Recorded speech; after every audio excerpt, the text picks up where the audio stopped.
सोचिए इस पूरे मामले में अभी यहाँ रंगरेज जी बैठकर बता रहे हैं कि कैसे मस्जिदों में एंट्री अलाउड नहीं है। ये गलत होगा तो कौन देखेगा, अगर गलत होगा तो ठीक रहा तो लड़कियों के सर ही फोड़ना है। सुचारिता जी, हमें इस बात को समझना चाहिए कि जो हिजाबी प्रधानमंत्री बनाने की बात करते हैं वो लोग आज बच्चियों को, महिलाओं को, बेटियों को, चाहे वो ग्रुप में हो या अकेले, उन्हें मस्जिद में एंट्री करने से बैन कर रहे हैं। यहाँ पर सवाल ये उठता है कि ये इतनी डोमिनेटिंग सोसाइटी बना दी है अपने वर्ग के लोगों ने कि महिलाएं जाके जामा मस्जिद में जियारत कर लें या उसके जो है वीडियोस बना लें, उसमें इन लोगों को आफत आने लगी है। मैं कह रही हूँ, चलिए आपको अगर लगता है कि एक लड़की ने या दो लड़की ने, 10 लड़कियों ने, 100 लड़कियों ने वहां पर वीडियो बनाई, क्या आप वहां पर बिना फोन के एंट्री नहीं करा सकते? क्या आप मॉरल पुलिसिंग वहां नहीं लगा सकते जो इस बात का ध्यान दे कि कोई फोन नहीं यूज करे? बहुत ऐसी जगह है जहां पर फोन यूज करना, इस्तेमाल करना अलाउड नहीं होता, वो प्रतिबंधित होता है, कोई फोन नहीं यूज कर पाता है।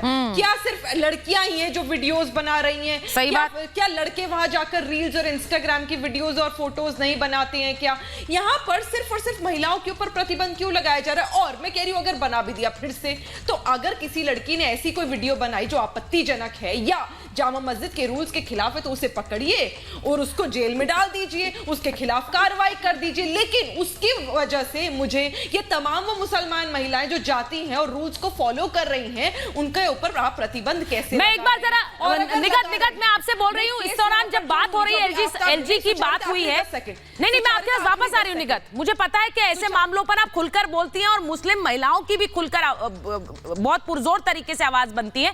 मैं एक बार दानिश कुरैशी साहब से पूछूंगी। दानिश कुरैशी साहब, हर मामले पर ओवैसी साहब बोलते हैं हिजाबी पीएम का ख्वाब देखते हैं, लेकिन यहाँ पर लड़कियों की एंट्री पर बैन लग गया, अकेली लड़कियों के, उस पर कुछ नहीं बोलते हैं, क्यों नहीं बोलते? देखिए सुचारिता जी, सबसे पहली बात तो जिस तरीके से आप बात कर रही हैं उसको तोड़ मरोड़ के पेश करने की बात है। एएसआई के मातहत दिल्ली में बहुत सारी मस्जिदें आती हैं जिसमें एएसआई ने नमाज के लिए पाबंदी लगा रखी है, जिसमें से मैं आपको बताता हूँ एक खिड़की वाली मस्जिद है जिसमें नमाजियों पर पाबंदी है, लेकिन कपल जो है गैर कानूनी तरीके से वहां चले जाते हैं और अलग अलग तरीके की चीजें जो है वो सामने आई हैं जो नाकाबिले बर्दाश्त है। सवाल ये है, अच्छा एक मिनट दानिश कुरैशी साहब, पहली बात तो आपने कही, मैंने तोड़ मरोड़ कर पेश की है खबर। पहली बात आपने ये कही, नहीं मैं बड़े आराम से एक-एक करके बात करूंगी, विनोद बंसल जी भी जुड़ गए। आपने कहा योगदान होता ही नहीं है जो कर रही है, एक सेकंड निगत। दानिश कुरैशी साहब, आपने कहा मैंने तोड़ मरोड़ कर पेश की। पहली बात तो यह है कि क्या तोड़ मरोड़ कर पेश किया? लड़कियों की, अकेली लड़कियों के एंट्री पर बैन है कि नहीं है? वहां उन्होंने बोर्ड लगाया कि नहीं लगाया? मैं बताऊं, लगाया कि नहीं लगाया सर? जी अच्छा सुनिए मेरी बात में।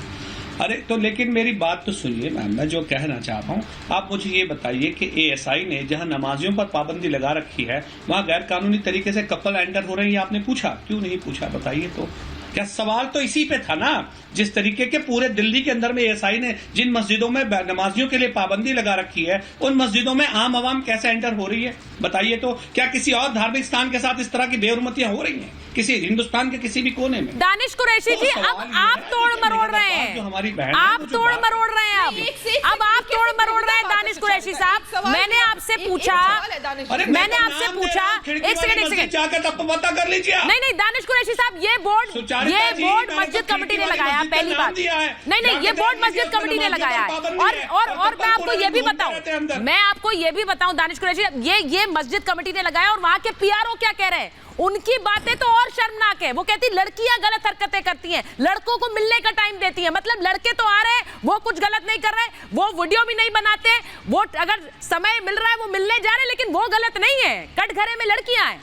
दानिश साहब, उस पर बोलिए ना सर।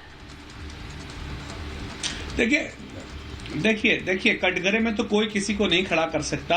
अगर संवैधानिक तौर पर देखा जाए तब भी जो गुनहगार है वही गुनहगार है, उसमें आपको धर्म, जाति, लिंग, भेद कुछ देखने की जरूरत नहीं है। अगर इस्लाम के नुक्ते नजर से भी बात की जाए तो जो गुनहगार है वही गुनहगार रहेगा, उसमें न किसी लड़के की बात है न लड़की की बात है। सवाल यही है कि मैं तो ये पूछ रहा हूं कि आप मस्जिद कमेटी से सवाल कर रहे हैं, अच्छी बात है, करिए, लेकिन जिन मस्जिदों में नमाज के लिए पाबंदी लगा रखी है उन मस्जिदों में कपल कैसे पहुंच रहे, इस पे भी तो सवाल हो, या इस पे नहीं पूछेंगी सवाल आप?